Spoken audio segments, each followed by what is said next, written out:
Are you very ambitious and willing to do hard work, but you can't really work that hard because you get distracted from time to time, and you're upset that time flies by so quickly without you getting the work done that you'd like to do because you get distracted all the time? Are you often frustrated at the end of the day because you notice that you haven't done as much as you actually planned to because you got distracted so much? So how can we focus and beat distractions so that we can be more productive? In this video, I am going to share 7 tips on how you can be more focused and beat distractions more easily. Obviously, if you want to beat distraction, you need to know what the opposite of distraction is. And at this point, you'll probably say, well, of course, it's focus. Well, yeah, kind of. But actually, the opposite of distraction is rather traction. And traction comes from the Latin trahare, which basically means to pull towards. So basically, focus or traction is doing anything that pulls you towards what you intended to do, what you wanted to do. And anything that pulls us away from what we intended to do would be a distraction. Let's go by Nia Eyle's definition of what focus or rather traction is, which would be doing what you intended to do for the amount of time that you intended to do this certain thing that you wanted to do. Which is why then the first tip would be time blocking and using implementation intentions. So implementation intentions basically are saying what you're going to do, when, and for how long, which of course coincides entirely with our definition of what focus is. Being focused is all about doing what you intended to do. Of course, to make sure that you're actually doing what you intend to do, you have to be very, very clear about the task that you are doing right now, to know whether you're actually being distracted or not. So, for example, just saying that from this and this time to this and this time, I am going to write a book, or from this and this time to this and this time, I'm going to study biology.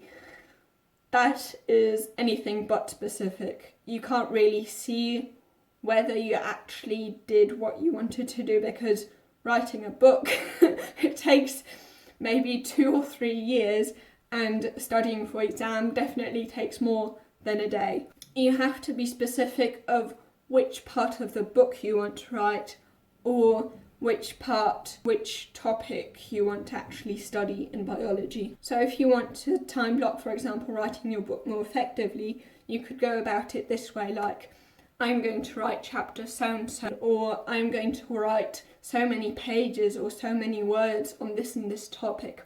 Then you can clearly see whether you're being distracted or not. So you need to be clear on which subtasks you need to do to actually someday have completed the bigger task, which would be writing a book or studying biology in this case. So then the second tip would basically be breaking your task down. If we have a close look at our definition of focus, doing what you wanted to do for the time that you intended to do it for, then anything that isn't that specific thing that you want to do is, by the definition, a distraction. So yes, of course, checking your phone, having all these tabs open, switching from one tab to another, and all that are definitely distractions. Watching cat videos, or in my case, watching dance videos, I'm guilty of that, definitely is irrelevant to the task, so that's something that you, of course, shouldn't do while you're, except if you're telling yourself that you intend to watch dance videos or cat videos from that and that time to that and that time. In that case, it wouldn't be a distraction because you intended to watch the videos. However, if you didn't put that in your time blocking system, then it doesn't belong to that task and it should be avoided. But according to our definition, also things that may be productive tasks in general are a distraction. You need to answer emails every now and then to actually do your work.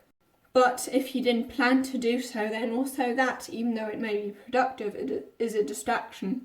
And also doing other work, if it's not what you intended to do, that also is a distraction. So, for example, if you're procrastinating doing what you intended to do by cleaning the house all day so that you can procrastinate on what you actually wanted to do, that also is a distraction, even though you need to do it at some point. And it's very important to eliminate distractions, because once you're distracted, it takes you about 15 to 25 minutes to get your brain into the state of working again. So that being said, you want to make sure that you set up your environment in a way that cuts out all kinds of distractions. So for example, putting your phone in another room, but also certain sheets of work that in general you need to do that are on your desk but you don't need to do now because you're intending to do something else at this point. Also clear those things, even though you'll have to do them sometime away if you want to be focused on what you're doing right now. Another distraction is multitasking. Most people think they can multitask, but actually in a study they found that only 2% of people can actually multitask. So fat chance of you being that, of you belonging to that 2%. And if you're not one of these 2%, then multitasking for you is basically task switching. And task switching you definitely don't want to do, because it takes up a lot of energy in your brain if you switch from one task to another, which is also why you want to use batching if you want to be more focused. Now the fifth tip is one that will probably sound very new to you. You'll be glad to know. This may sound a little weird, but Andrew Huberman, a neuroscientist at Stanford, found this out, so I think we can definitely rely on it. He knows what he's talking about. What he says is that if you want to increase your focus in general, if you want to become better at focusing, then you could do that through becoming better at visual focus.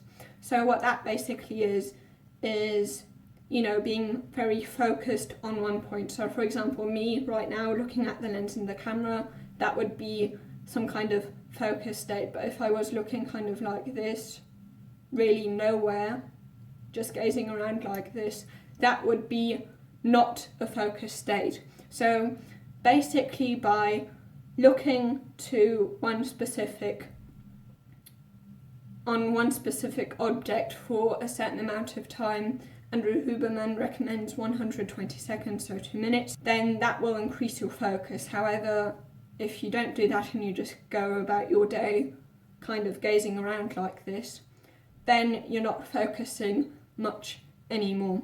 And the reason why is because when we, for example, back in the days when we were endangered by tigers or lions or other dangerous animals, we would have to be, as soon as we'd be focused, we'd have to kind of look in their direction, and then when you're being attacked by a dangerous animal, of course you're not gazing around like this, you're 100% focused on the animal and just thinking, okay, I have to go immediately, and you're not just gazing around and thinking, oh, what a wonderful landscape and what do I know. And that's why when we focus on one specific object, on looking on that specific object, our adrenaline levels go up.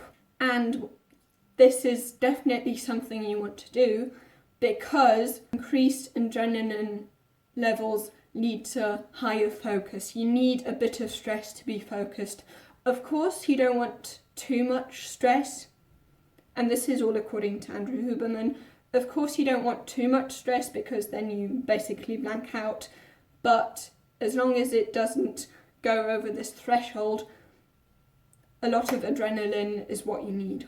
And another basic thing about focus is that focus isn't doing so many things at the same time, having so many open tasks, but starting one task and then completing it before you go on to the next task. and completing that one. So focus basically is focusing on completion until successful. By the way, organizational psychologist Dr. Benjamin Hardy often says that confidence comes from completing tasks. So not only if you want to increase your focus, but also if you want to become more confident, completing tasks is the way to go. The seventh and the last tip to being more focused would be Parkinson's law and taking breaks.